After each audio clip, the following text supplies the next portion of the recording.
A lot is happening around the Apple ecosystem, Fortnite, along with many other things. Today we wanted to break down all of this and how it's affecting crypto. My name is Paul Barron. Welcome back into Tech Bath. Let's get into it today. Of course, as you guys know, we've had Yat Siu from Animoca Brands on before, and he gave us some predictions. I want to show you the video that kind of showcases what's happening now in the market. Take a look. So why are we super bullish this year about gaming? And so come back to me end of the year and see if I'm right or wrong. One of them is the launch of a Nintendo Switch 2. And the bigger event, and if there's one game where the narrative of crypto, tokens, meme coins, and sort of games can come together, it definitely would be GTA. The video game maker reported its fourth quarter results after the bell. The stock we mentioned is up 60% year on year. But everybody's focused on Grand Theft Auto 6. Is that a but? That seems like an and. Well, it's pretty short delay. It's less than 6 months. Rockstar Games is trying to create the best thing anyone's ever seen in entertainment. That's a tall order. We just launched the second trailer to 475 million views in 24 hours, setting a new record. The last record, incidentally, was ours. How much do you think? Have you played with it? Have you seen it? Is it done? Is it ready? Done? You don't play a lot. Still rendering? And how much do you think stays on the console? Well, mobile is a fast-growing part of our business. And I know he's out there on the road out there. So Yat Siu, we appreciate you jumping in today. No, thank you for having me. It's always a pleasure to be on your show. You clearly outlined that the likelihood is the preparation for AI. Are you still in that camp? Is that this is the way it's going to happen? 6 months. Do you think they'll delay again? What are your thoughts?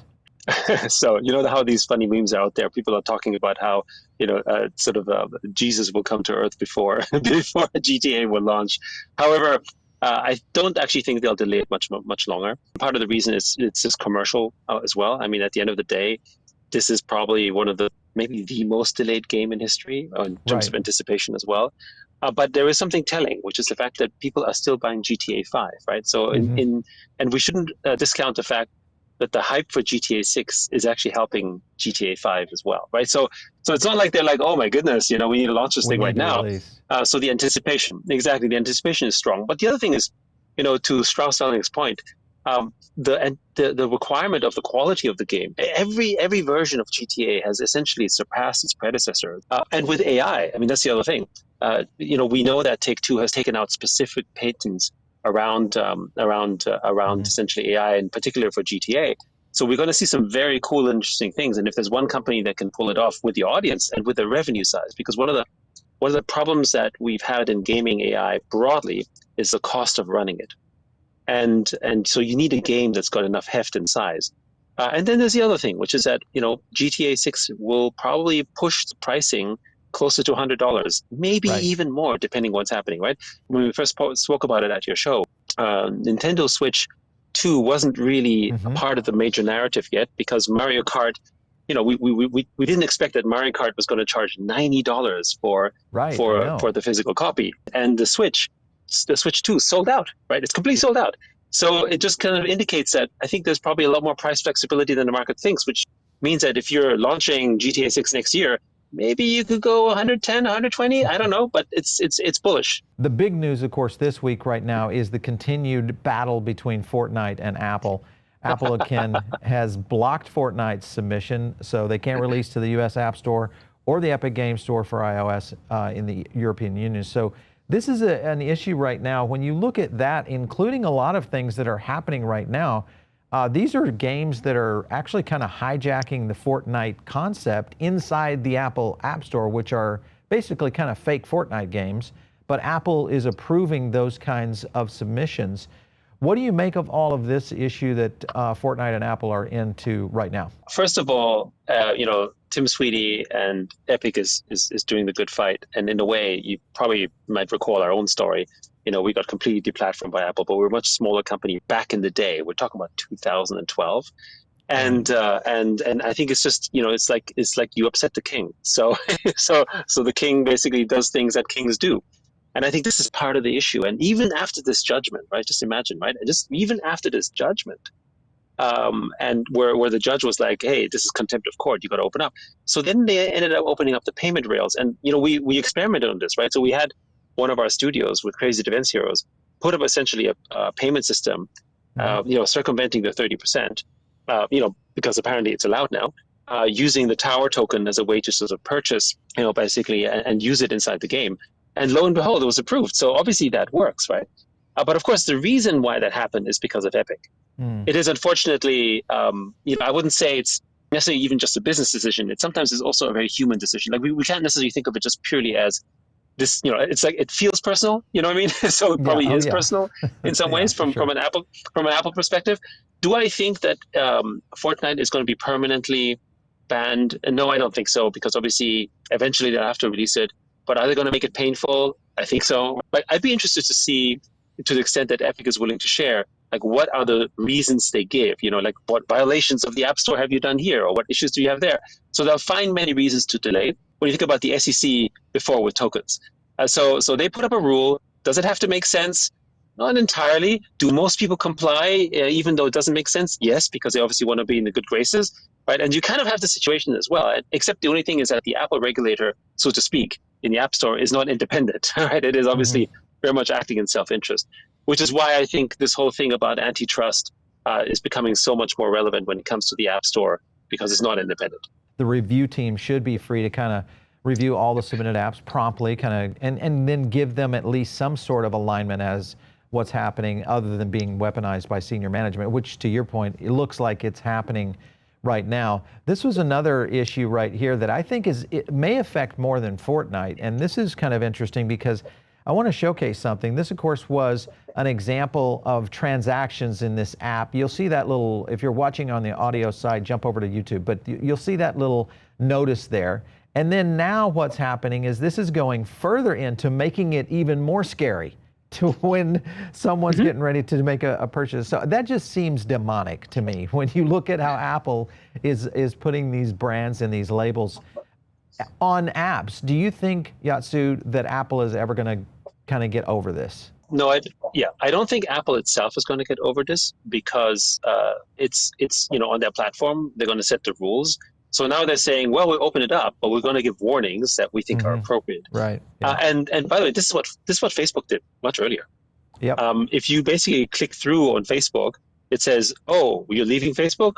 Well, just beware of all the phishing and the scams and all the problems that you might have, because the internet is a scary place, right? I mean, that's basically what they're doing. You also have to be very, very skilled at behavioral science, basically marketing psychology at work. One could argue it's a kind of market manipulation. Behavioral science has not yet found its way into regulation. It doesn't exist, exactly. Right? So I don't think this is going to be something that will change anytime soon, except if the user behavior starts to be accustomed to it. And I would argue that there's a very strong incentive, right? Which is to say, hey, look, you know what? If I do it outside of the App Store, I'm going to end up paying less, or I get other benefits for it. Then that's an incentive, and eventually you'll trust that as well. Like, for instance, if I were able to purchase something on Amazon, and it's an external link, does a user care that, oh, he's going to a third-party site that's dangerous, that's called Amazon? No, he's going to be okay, because he trusts Amazon already. So I think it won't work for everything, but it will work obviously for the smaller companies as a way to detract them, because obviously people will be scared of that. Yeah. How many companies with Animoca right now, from the app side of things, are you guys building within the Apple ecosystem? I would say probably easily 50 to 60 companies. So we have 573 portfolios, but, so let's call it roughly 10% of them are doing stuff on the App Store, like the OpenSeas and so on. They have obviously, they've got like marketplaces. Now, do they have the do more of them want to do on the App Store? Yes. But, when the rules continue to be draconian, it's kind of not worth their effort, right? Because it's a little bit like a waste of time. And a lot more people do stuff on Google because of the ability to sideload. And so that's something that because Google can't stop that, right? And Google has been, in that sense, a lot more open and flexible around it in comparison to Apple. Yeah, I want to jump to the clip about Fortnite and the release that they were getting ready to drop, because this gets back to the whole strategy around this. And this, of course, was Darth Vader AI. We'll kind of bring this back home here in a second, but let me play this clip. Darth Vader joined your... A30. Wait, can you hear me? Hold Y to talk. Hello? Speak plainly, Nick A30. What? I shall lead this. Let this victory resonate across the metaverse. All right, come on, drop a like to respect Darth Vader. Ninja, your fascination with fleeting trends is curious. A transformation Show me you can control that power. The Force requires more than mere screaming. Are you allowed to say any bad words? I am allowed to speak the truth, Evie. I simply choose not to wallow in crude expressions. What freaking fucking food is that, Darth Vader? Tell me. Freaking, fucking. What? Such vulgarity does not become you, Not Padme, allowed. and yet my speak God. like a common thug. I made him swear. All right, so that's a good dabble into AI. Can you imagine, Yat Siu, what that's going to look like in GTA 6? It's going to be crazy. It's going to be amazing. I love it. It's going to be super exciting. Yeah, So this was I a love big it. deal. This was a big deal for Apple to go in and kind of put a little bit of a body check on Fortnite with this release. And again, this is the whole point, which is that, do we think objectively that the release, that this is something that would be harmful to the Apple user or that would be detracting to the experience? And the answer is, of course, no, right? I mean, people love it. Profanity aside, which obviously they patched that up, right? Because they're like, oh shit, actually Darth Vader can swear, gun issue here, right? So basically they patched it up. But there's a lot of fun in there. People don't take that seriously. They're just more like, wow, this is exciting. And it kind of shows where it's going and expect this to happen with NPCs and game characters and all sorts of stuff. And I think it kind of goes counter to sort of what Apple is all about, which is they're supposed to allow for experiences that delight you. And these are experiences that delight you. And they're blocking it. Why? Not because it's in the best interest of the user, but because it's basically in the supposed best interest of Apple, which I would argue is not true, because Apple's best interest is its customers. So instead, it's in the interest of the king, as in he doesn't like it, or the management doesn't like it, and they want to basically bring Epic to heel. But I think when you keep these practices up, eventually you will lose market share if there's a better alternative.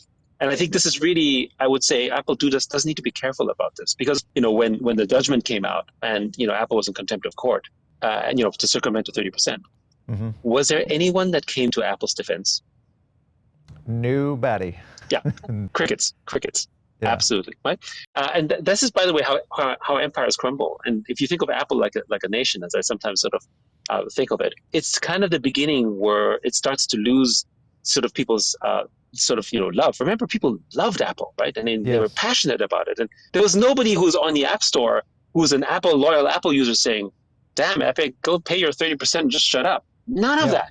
And now, with Solana Seeker getting ready to launch, if we actually see a crypto phone coming out, that's getting ready to pop out there. It could be announced, here on Monday at the Solana event in New York. But last thing I want to hit on, because you hit, I think, a bullseye in the point that maybe Apple has overstepped the boundary. I want to play one more clip for you before I let you go. See what you think about this. Let's go to this one. Sure. I had a little problem with Tim Cook yesterday. I said to him, Tim, you're my friend. I treated you very good. You're coming in with $500 billion, but now I hear you're building all over India. I don't want you building in India. Tim, I said, Tim, look, we've treated you really good. We put up with all the plants that you built in China. We're not interested in you building in India. All right, so now you've got the POTUS going head-to-head with the CEO of Apple and saying, listen, you're already starting to shortchange us. So is Apple getting rug pulled here, in a big way across a lot of different areas? So first of all, I would say Apple is getting pulled everywhere, of course. It's also a little bit of a question of vulnerabilities, right? So take a look at someone like Tesla. I mean, how many of the stuff, of course, Tesla produces a ton in or NVIDIA or these companies. Of course, they produce stuff in America, but they also produce a lot of stuff outside, right? I mean, whether it's chips or these things, they're not all made in America, right? But what do they have? They've got goodwill amongst the main communities of people that are there, and so you deal with that. Apple's lost that. Going after Apple for this is more than just, hey, we want you to build more in the US. Sure, I mean, they won't be able to build the manufacturing capabilities in the US as quickly as they can elsewhere. I mean, remember, Tim Cook is a supply chain guy. He was brought in this role because he really understood the mechanics and logistics. So he knows the realities of the fact that you can't do this overnight. That's not to say that he won't invest in it. It's to say that realistically, he can't do this overnight. He has to find other alternatives. But what he has lost is sort of the diplomatic part in terms of being able to sort of negotiate something, at least for now, that he doesn't become a target. And Apple is not considered as America's good guy for the time being. And therefore they could become an easy target. Trump is also going to go after the ones that he can go after, right? The ones that are, let's call it, somewhat vulnerable to it, because they're the richest company in America. Apple should have built an ecosystem fund. They should be funding stuff throughout America. Like if you can't put your manufacturing in America, at least freaking build schools and help others, and like, you know, put out like a you know, fund app store developers and ecosystem, you know, before they did their cash dividend. Imagine if it took like 5 or 10% of that cash and made a seed and app ecosystem fund. You know, all these developers would love them, and they would come to their defense and they would support them, right? So they've completely missed that. They didn't understand it. By the way, that's kind of why Animoca has over 573 portfolio companies and investor projects, because we believe in this idea of, you know, sustainability as an ecosystem. You know, we were willing to pay 30% to the App Store because that 30% provided us value. We would have come to Apple's defense, and now nobody's coming for that defense. It's a wake-up call. Apple needs to understand they need to invest in their ecosystem. Well, I hope that this is going to happen, and we'll see if Apple is going to be able to weather this storm in the very near future. Yat, of course, we'll get you back on the show as things start to heat up in this space, because obviously we're going to see a gaming bull run. I think not yet, but soon, as we start to see coming soon. We're putting our money where our mouth is on this one. We believe that gaming will have a pretty big run, you know, because of what's happening with Switch pricing correction. I mean, and of course GTA 6. You know, one of the big things that people just don't sometimes understand is that tokens in particular are actually reflections of market pricing, just like stocks and commodities, right? And so if the sentiment of a sector goes up, so do the tokens. And so we think the sentiment will actually increase partially because of pricing. And the other thing that a lot of people don't appreciate is that gaming hasn't had price inflation for basically like 10 plus years. I mean, that's the crazy thing, right? Meanwhile, as a money printer has just gone endlessly, you know, it caused inflation everywhere. Gaming hasn't. And so, you know, I think we're going to see all of that correct over the next 6 to 12 months. Yeah. Hey, listen, it's been great having you on the show. Thank you so much for coming in. This is going to be a big one to watch very closely. So you are our expert on this topic, so we'll definitely have you back. Thanks for coming in today. Thank you for having me. All right, guys, if you're not in the Diamond Circle, get in right now. It's a great place to get additional content. You get to catch out a lot of these, I think, top interviews with guys like Yat Siu and many others that really break down where the market is going. And this is your chance to come into our show. Make sure and subscribe. It's very easy to do. And also follow me out there on X @PaulBaron. We'll catch you next time right here on TechPath.